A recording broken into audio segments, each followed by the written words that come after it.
Começando mais um Dono do Posto para vocês. Estamos hoje, Paulo, dia 23 de agosto. Mais um Dono do Posto em agosto, hein? Estamos cumprindo a meta de uma vez por semana.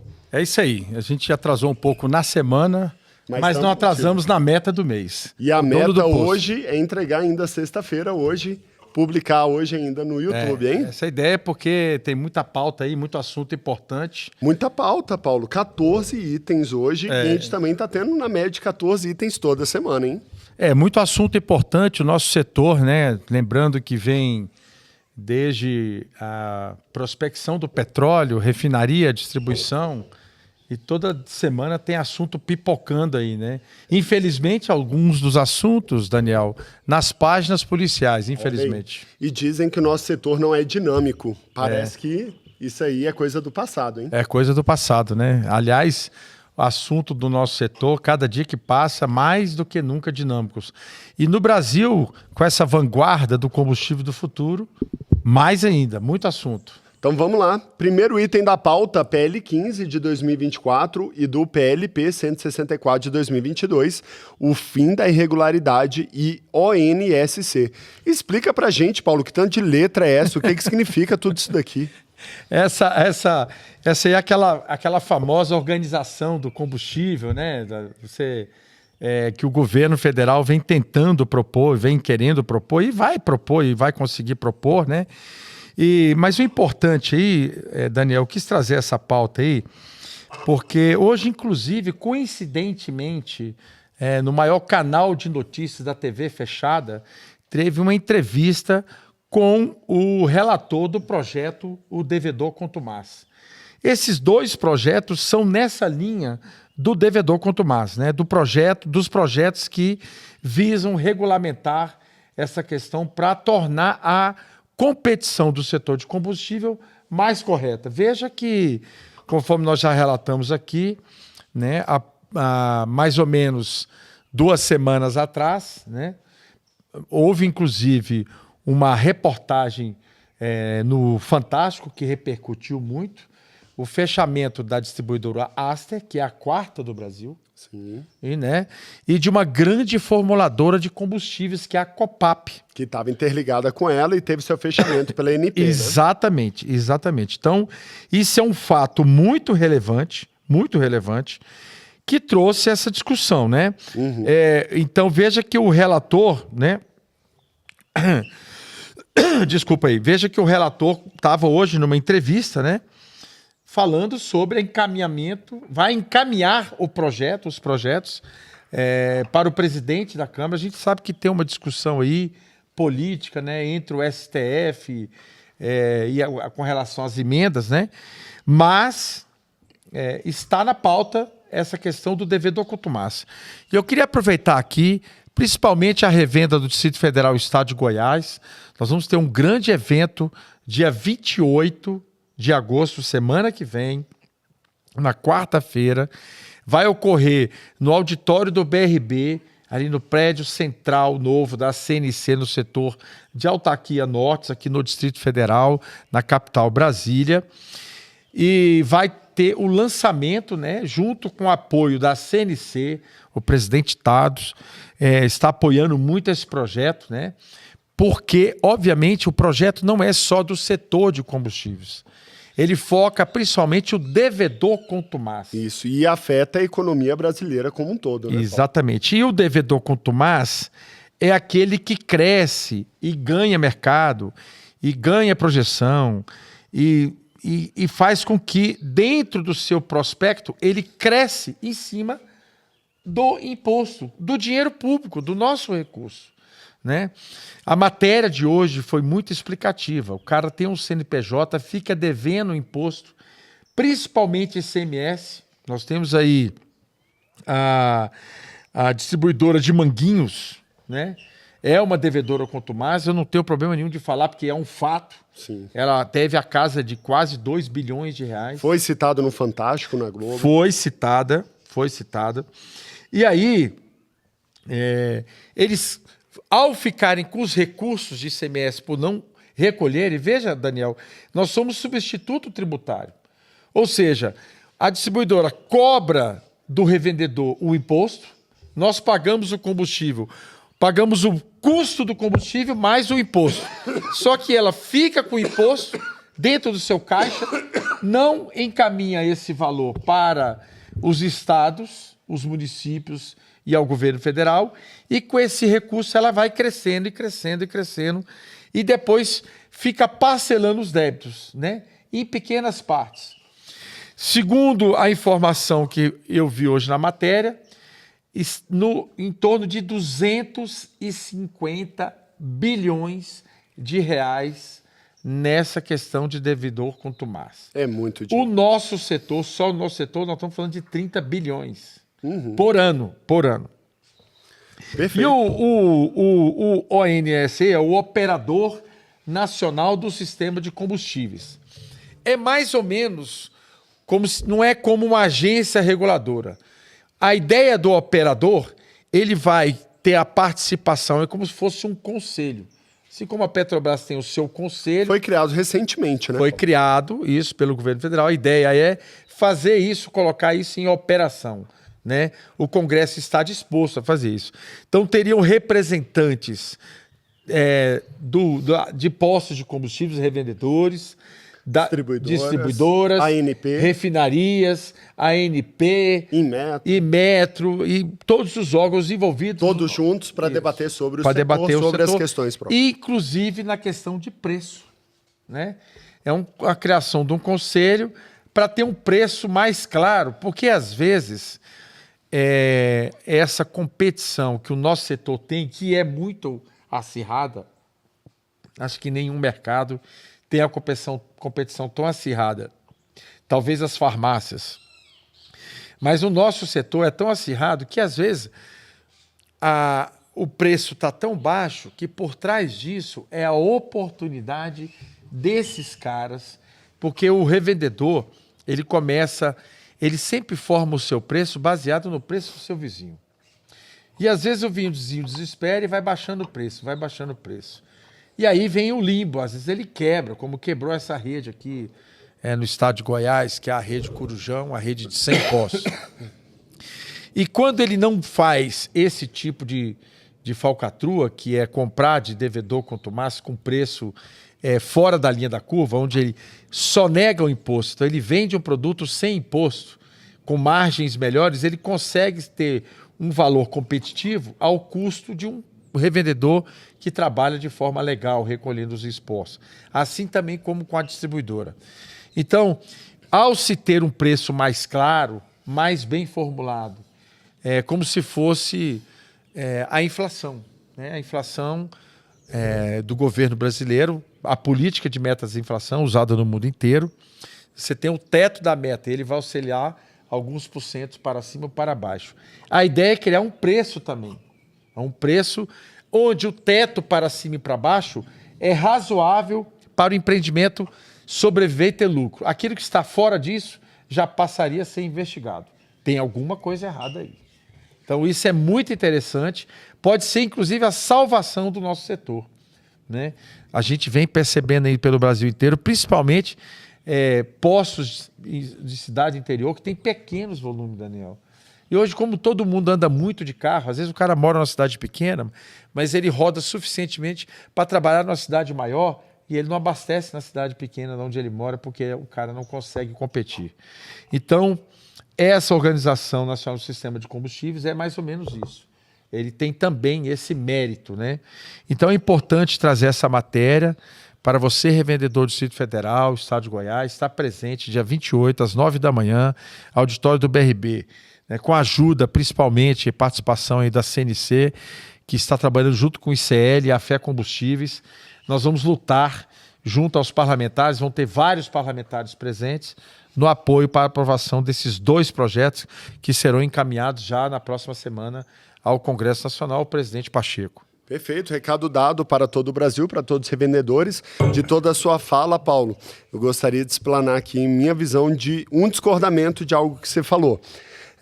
Não existe nenhuma concorrência tão grandiosa igual o posto de combustível, nem mesmo farmácia. Sabe por quê? Por quê?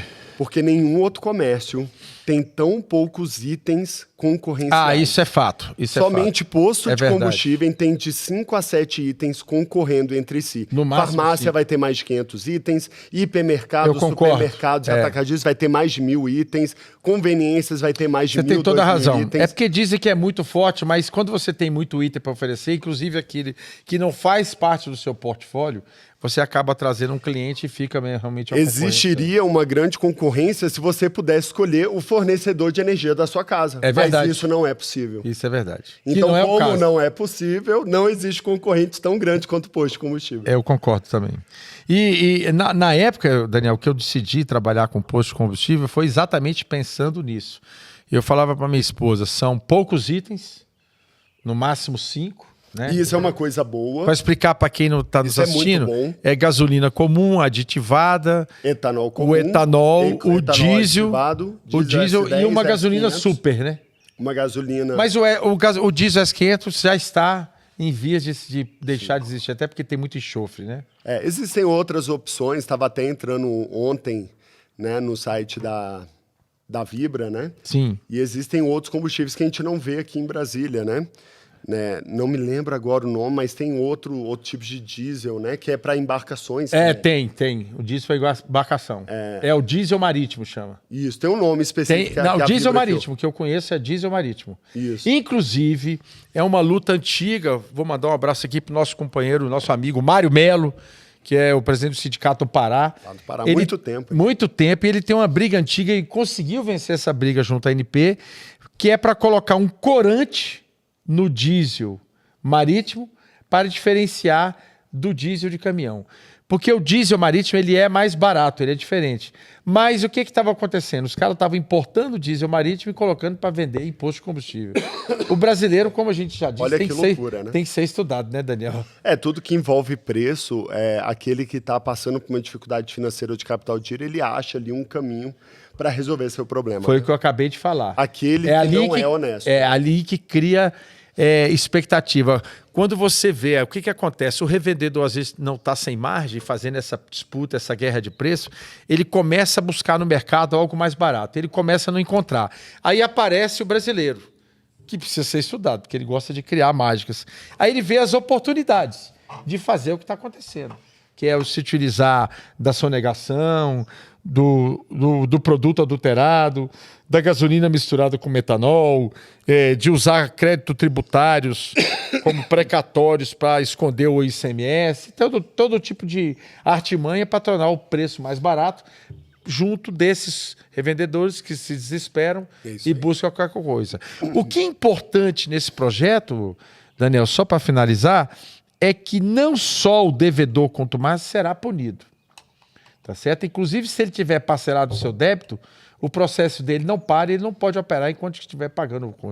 O que tem interessante é que aquele revendedor que compra, ou aquele varejista que compra de um devedor contumaz, sabendo o que ele também será punido. Essa é a parte importante. Isso vai fazer com que diminua o número de pessoas que arriscam comprar desses comerciantes irregulares.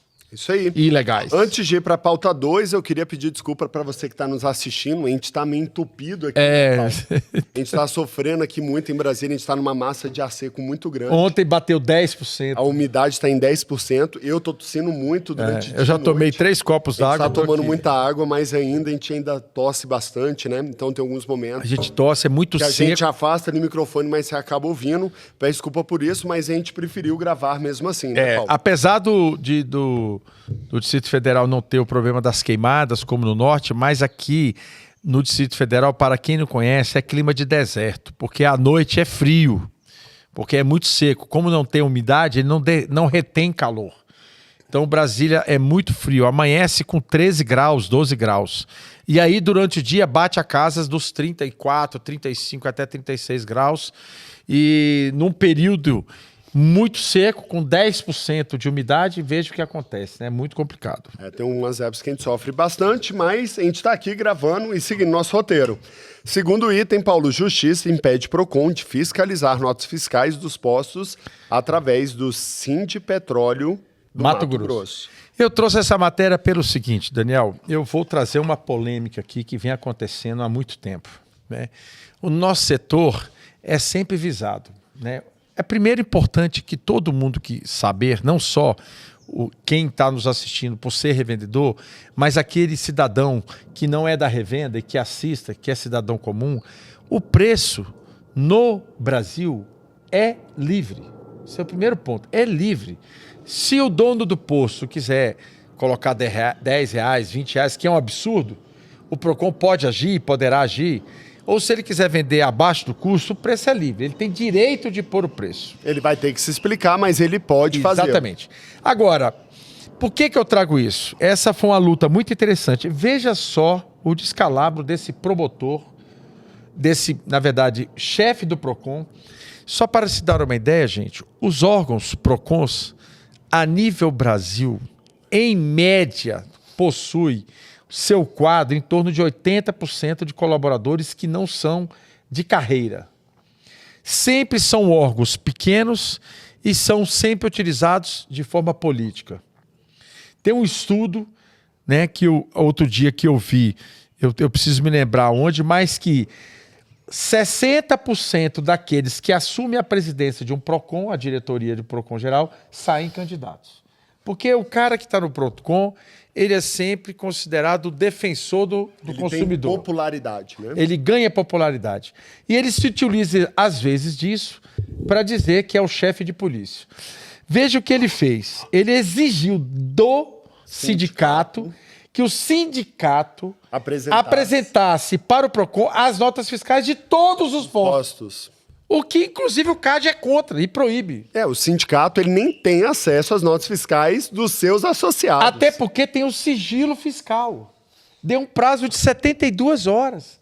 Dizendo que se o presidente do sindicato não fizesse isso, poderia ser incriminado. Olha que absurdo. É sigilo fiscal. Então, o mais importante é que PROCON não é polícia. Ele pode pedir a nota para o revendedor e não para o sindicato. E ele faça a comparação, né?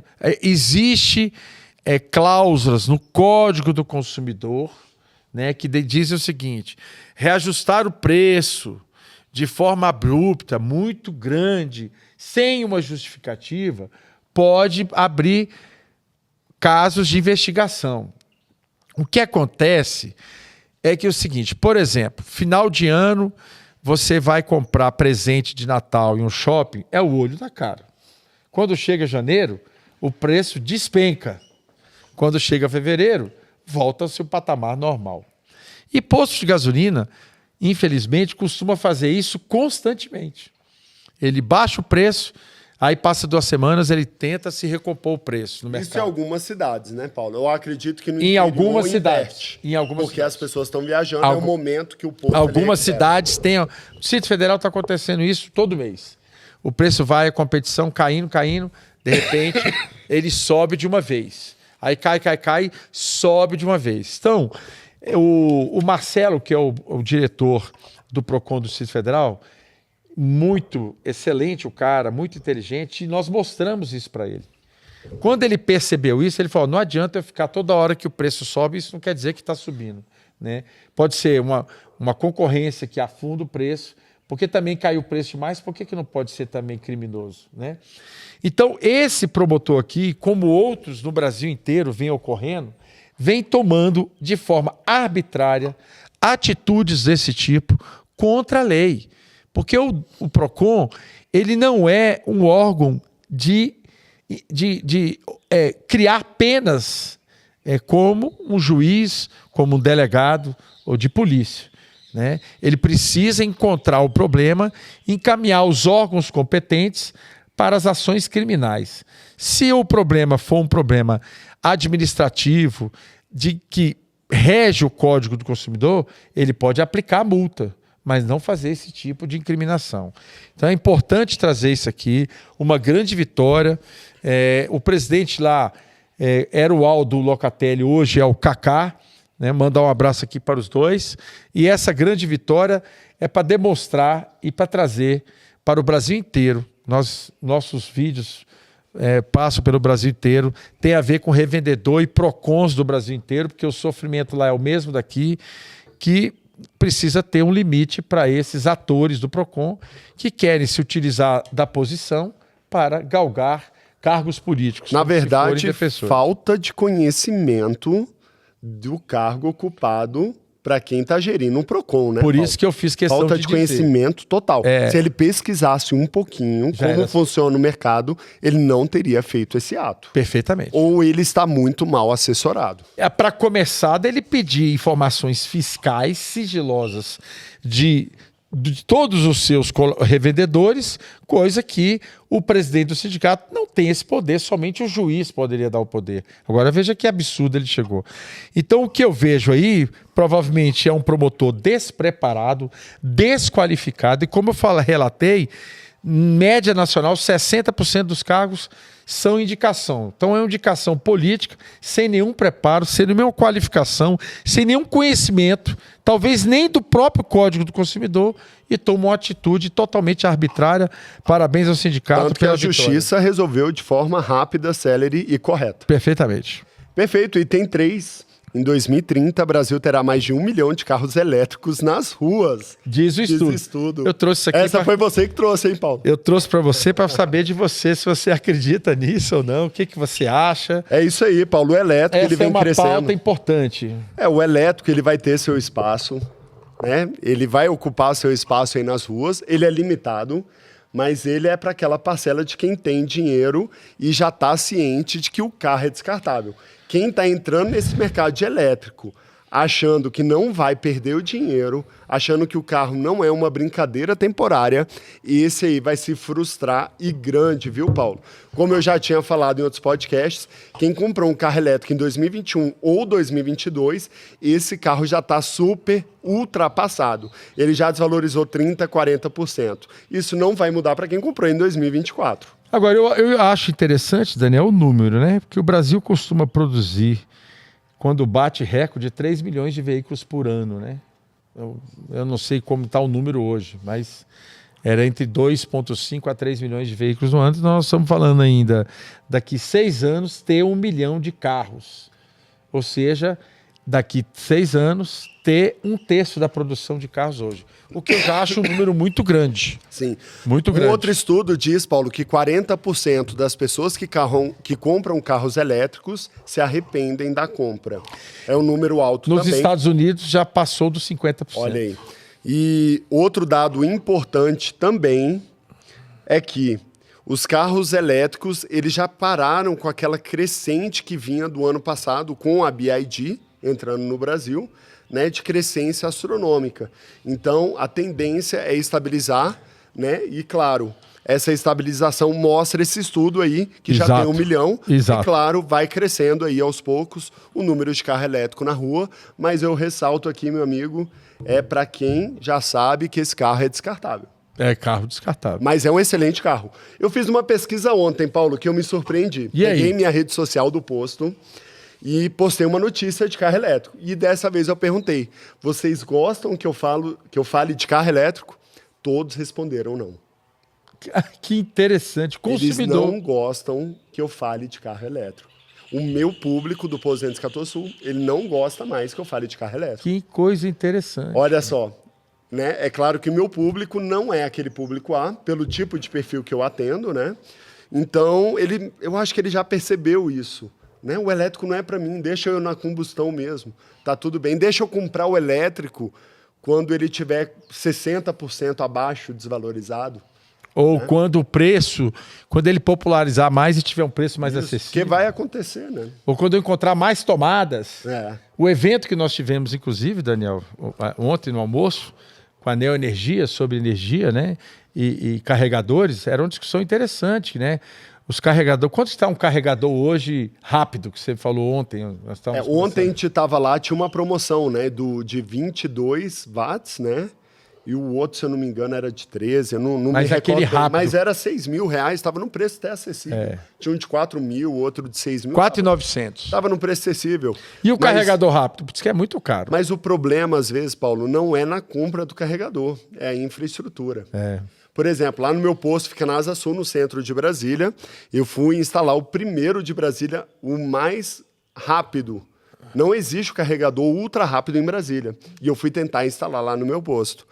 E fiz o orçamento, eu já tinha parceiros para comprar toda essa instalação, mas me deram um problema grande. Falaram que a subestação da Asa Sul de Brasília não tinha infraestrutura para fazer o carregamento ultra rápido. Provavelmente o transformador que leva até o seu posto não estava preparado. Não tem amperagem suficiente para ultra rápido. Exatamente. Na verdade, o DF inteiro ele está sobrecarregado de energia. Quando eu fiz uma reforma no meu posto, quando eu montei a hamburgueria, isso nós estamos falando em 2018, eu tive que comprar um transformador. Gente, a gente está falando de fazer hambúrguer, não está falando de carregar um carro elétrico, que é muita bateria. Eu ia fazer ligação de muitos equipamentos elétricos, né, geladeiras e freezers, e a SEB ia levar 6 meses para poder botar, ver se tinha o transformador para trocar. E aí eu peguei e disse, se eu comprasse, a SEB trocaria. Eu comprei o transformador e tive que pagar à época, em torno de R$9 mil. Para poder trocar o transformador que abastecia da SEB, antiga SEB, hoje não é Energia. Você vê, então não é tão simples não, assim. Não é. Né? E a gente está falando de um investimento para vender para carros para abastecimento. Então, às vezes, não é só ter o dinheiro, às vezes não é só ter a demanda de carros elétricos. Verdade. E eu volto naquela situação, Paulo.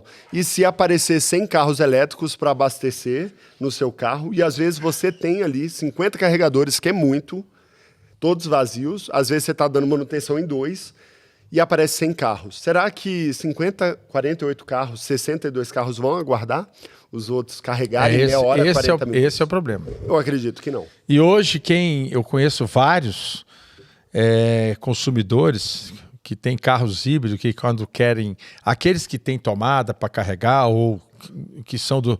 Você trouxe os modelos, né? Que tem alguns que usam bateria e quando não tem a bateria é a combustão. Isso. Que e não tem é aqueles que é o gerador de energia. gerador, E esses, eles têm dificuldades. Eles têm feito o quê? Vão passear em shopping e largam o carro lá carregando. Mas é isso. Vamos para a próxima pauta. Legal falar sobre elétricos. Eu gosto. Mas meu cliente não gosta mais. Isso aí é importante.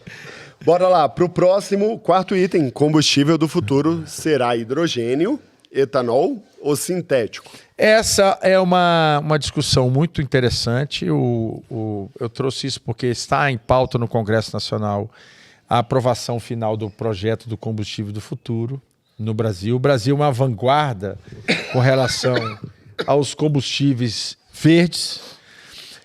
Você lembra que a gente conversou um dia sobre aquele combustível fabricado no Chile? Sim, que é o sintético. Ele é sintético, ele é feito através da quebra da molécula de água, através da eletrólise, capturando hidrogênio e misturando com CO2. Certo. A ideia é ter uma molécula de carbono, de oxigênio e 4 de hidrogênio, o que forma o e-metanol.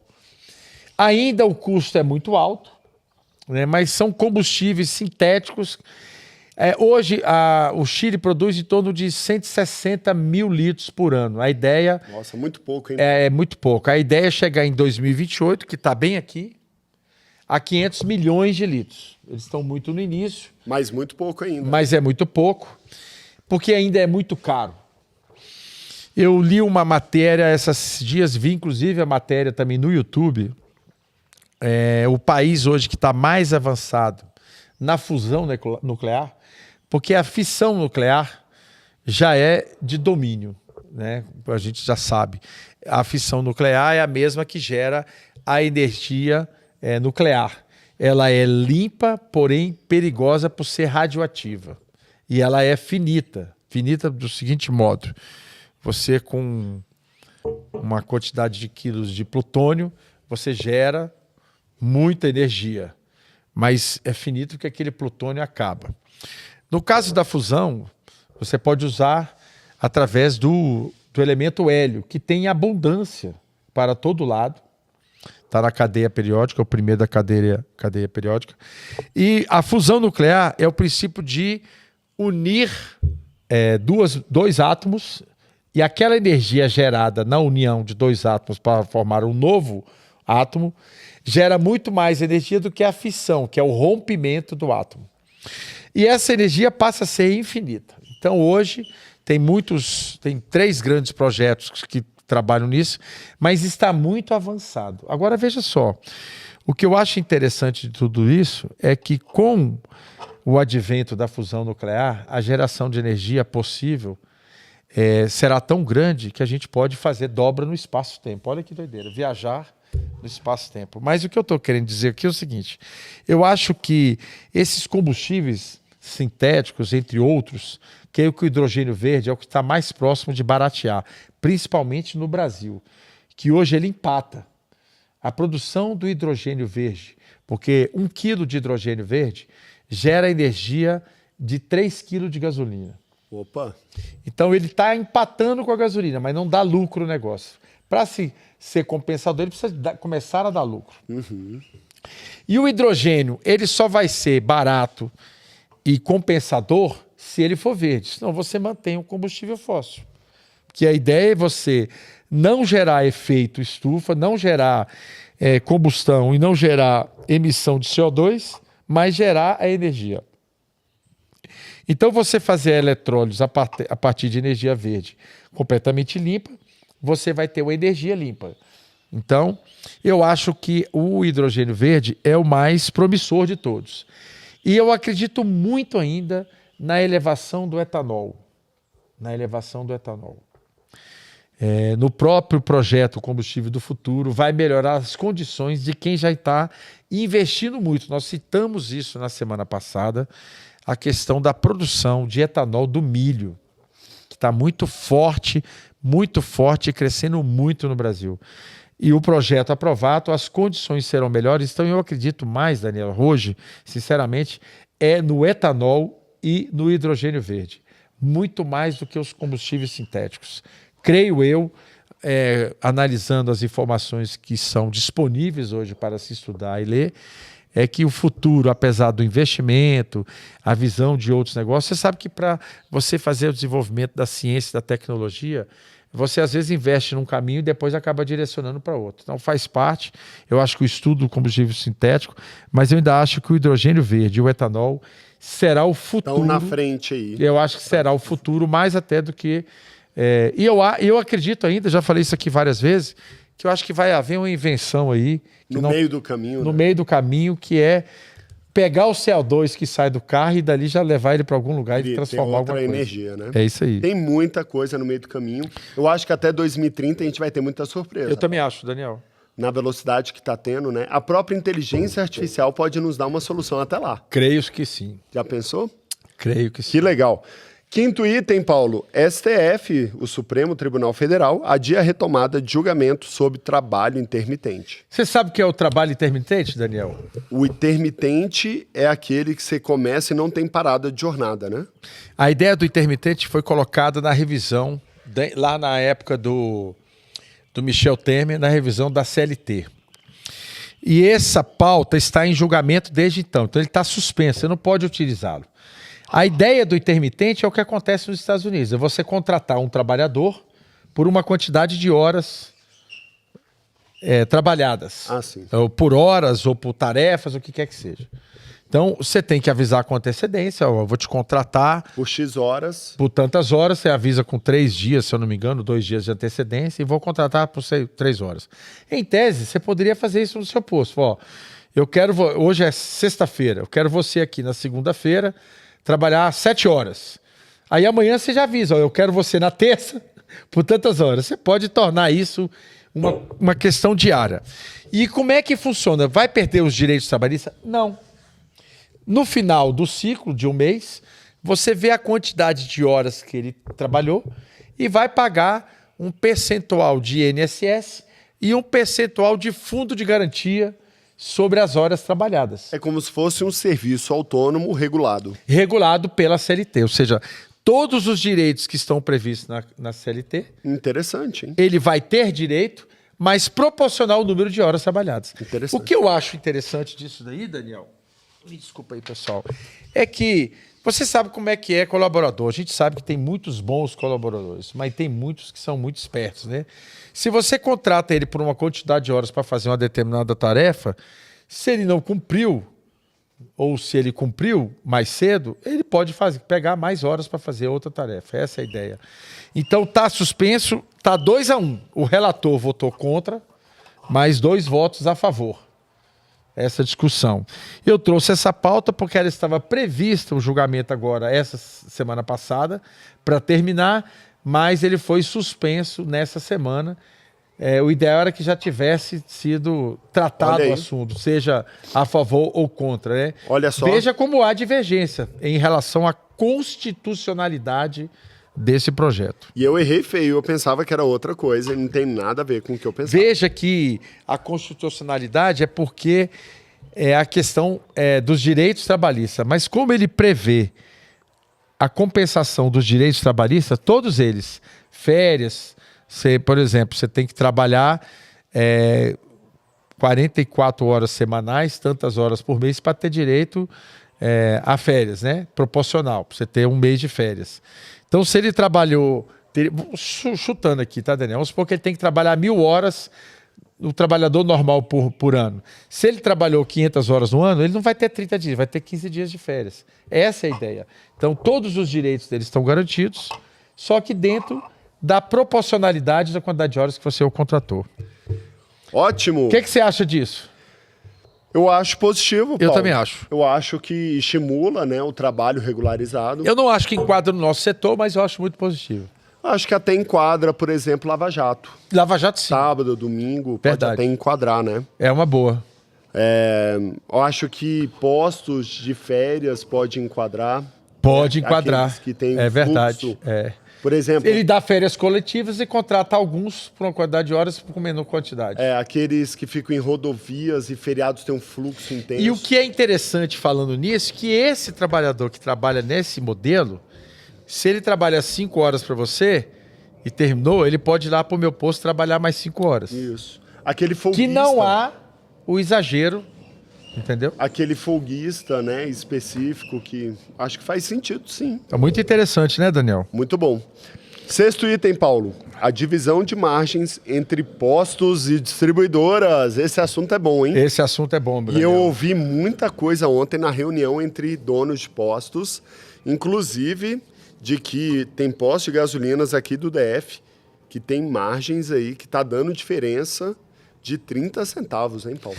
Então, e a gente está falando aqui, Daniel, vamos falar algumas coisas importantes. Primeiramente, a diferença do revendedor bandeira branca e do revendedor bandeirado é uma.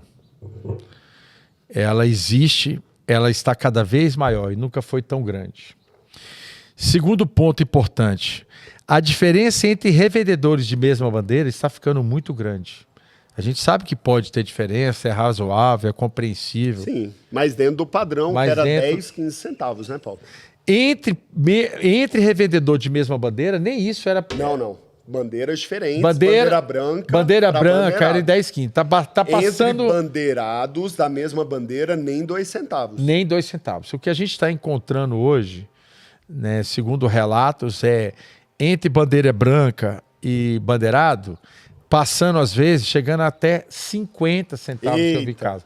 30 centavos já virou meio que padrão. E cabe ação, viu, Paulo? Cabe ação. Se você é bandeira Vibra, BR, e eu sou bandeira Vibra, e você percebe que você compra no mesmo prazo que eu e tem uma diferença acima de 2, 3, 4 centavos, isso já cabe ação indenizatória. Nós já vimos ações, inclusive na região sul, principalmente, que no raio de 7 quilômetros não pode ter diferença nenhuma, para você ter uma ideia. Exatamente, porque é o mesmo produto, dentro da mesma região, com a mesma distribuidora. E com a mesma distribuidora. Né? Agora, vale lembrar que tem que ser o mesmo prazo. Exatamente. Ela pode diferenciar pelo prazo. Se você compra à vista, eu compro com 5 dias, ela pode sim diferenciar. Ela vai geralmente cobrar uns juros, né? Isso é legal. E legal. hoje gira em torno de 2%. Desde que não seja abusivo. Exatamente. Mas, então vamos lá. O que eu trouxe um estudo aqui do Downstream, né?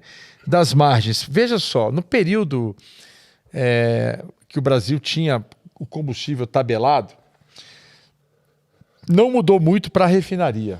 Eu não sei se você sabia disso, mas o lucro líquido de uma refinaria gira em torno de 10 centavos. Tá certo? Já cobrindo todos os custos. Ela tem muito volume, né? Isso.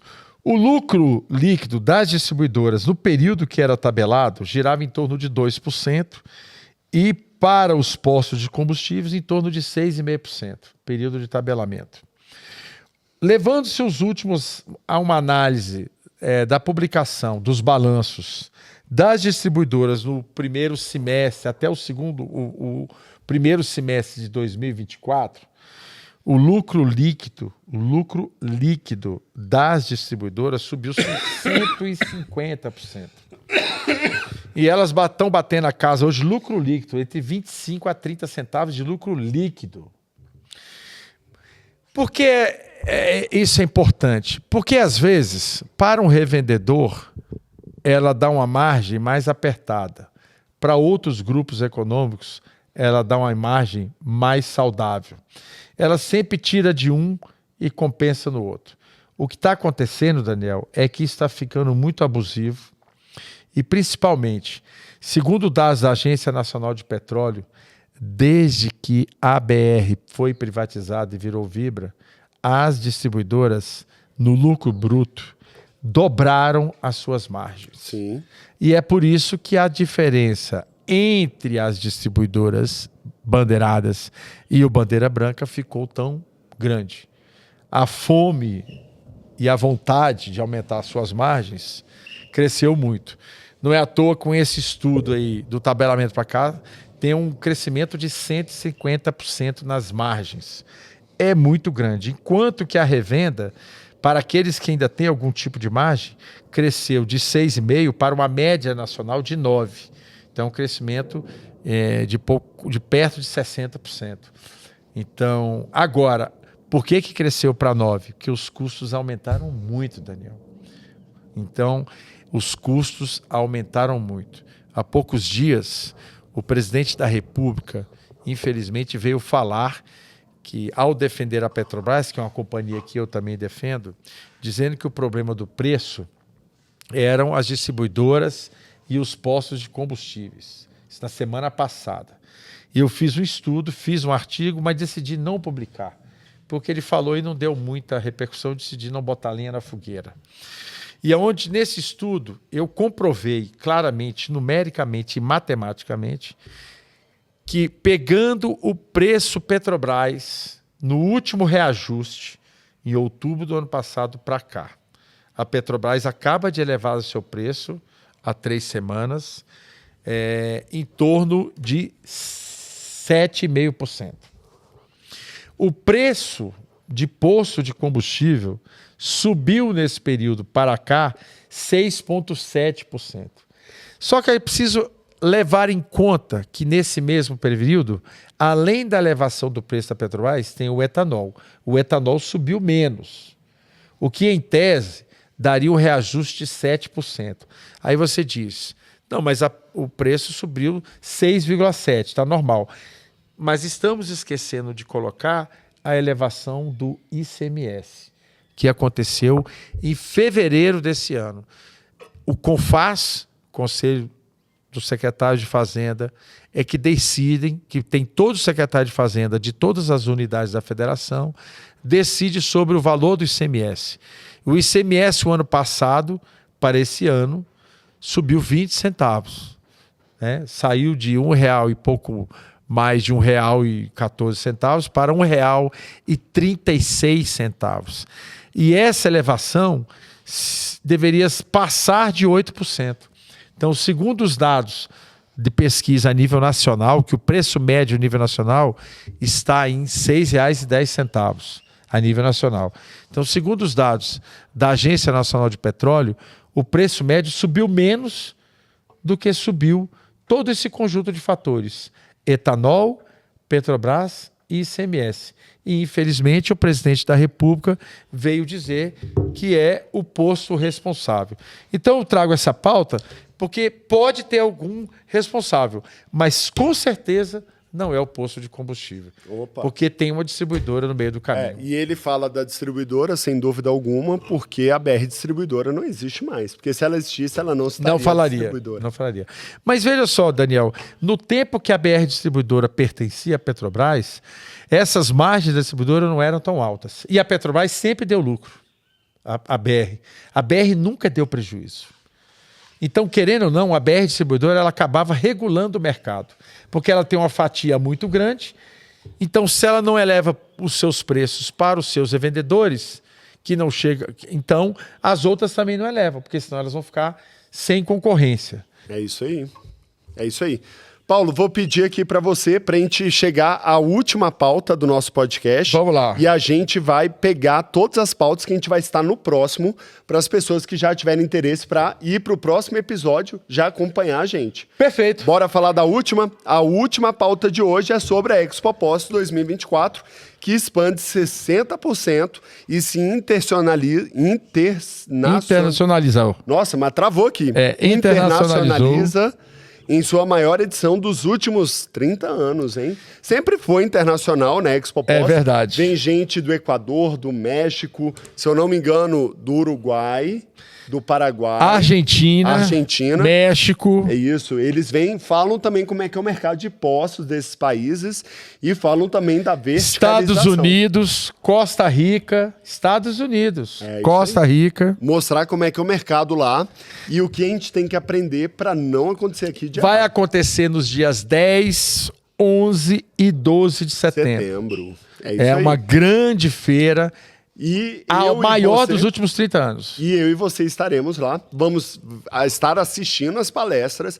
Vamos estar na feira do stand Web Posto. Estaremos lá. Aliás, o Web Posto vai participar conosco, né? É isso aí. Vamos ter um episódio exclusivo do Web Posto para falar sobre tecnologia e software. Tecnologia, software, para qualidade de sistema, front-end, apresentação, gráficos, BI.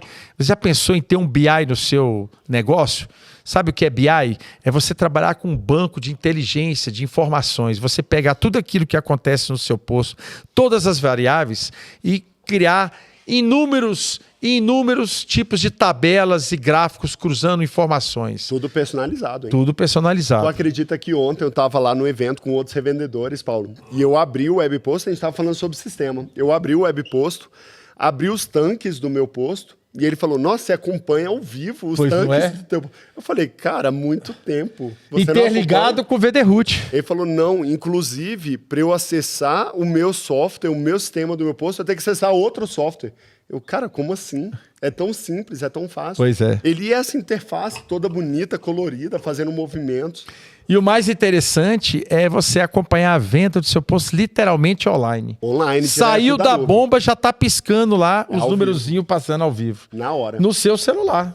É isso aí. Eu abro o Web Posto, ele já me mostra o dashboard. Eu configurei ele para me mostrar do dia anterior o lucro líquido da venda dos combustíveis, quanto que eu estou lucrando com a venda de produtos. Eu coloquei o meu do dia anterior comparado com o dia de hoje. Olha isso. Cada um configura do seu jeito. E na hora que eu abro o relatório, eu escolho também se eu quero ver semanal, mensal. E vou te contar algo novo, Paulo. Ontem eu liguei pro Saraiva e eu tô botando algo muito novo no posto, porque eu descobri que ninguém tá fazendo isso no Brasil. Eu tô botando o sistema LPR no meu posto. Você sabe o que é o sistema LPR? Não. Sistema LPR é o seguinte, eu já tenho umas câmeras no posto, acho que você também já tem, né? Tenho. LPR é um software que faz leitura de placa de veículos. Ah, já ouvi falar. Então ele lê as placas da câmera e olha que interessante, ele gera um relatório.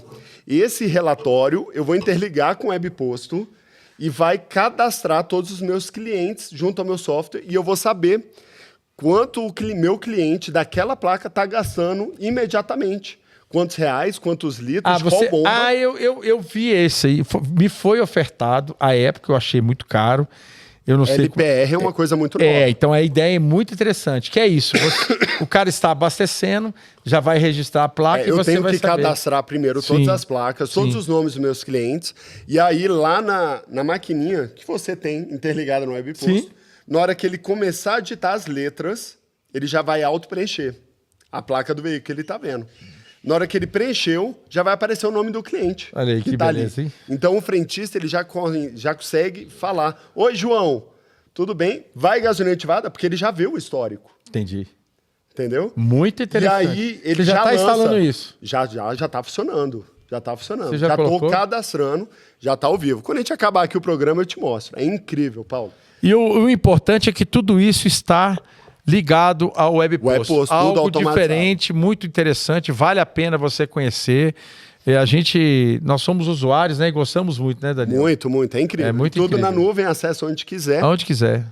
E você tem o controle e gestão imediata. Em qualquer momento.